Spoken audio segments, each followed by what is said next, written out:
Manhole प्रकरणी टीकेची जोड उठल्यावर महापौर रितू तावडे आज पाहणी करता रस्त्यावर उतरल्या।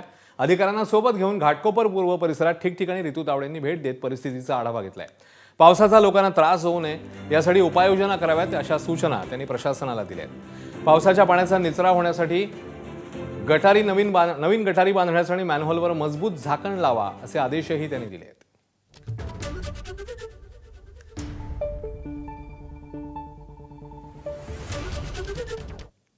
आता राज्यभरातल्या पावसाच्या बातम्या। गेल्या 3 दिवसांपासून गोंदिया जिल्ह्यात पावसाची संततधार आहे। गेल्या 24 तासात गोंदिया जिल्ह्यामध्ये 82.7 मिलीमीटर इतका पाऊस झालाय।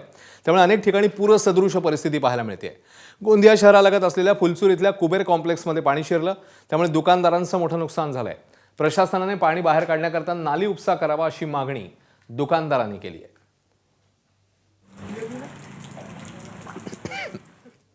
आधी 2-3 वर्ष आधी का पाणी निघत होता आणि समोरची जर बिल्डिंग बनली आहे त्यामुळे पाणी इकडे ठप्प होत आहे। त्यामुळे आपण 5-10 इकडे दुकानदार जो आता आतमध्ये तर मला खूप त्रास होत आहे। त्यामुळे काय नुकसान होतं याच्या हा पाऊस? नुकसान म्हणजे दुकानदारी बंद असतात, आमचे कामधंदा व्यवस्थित बरोबर करू शकत नाही।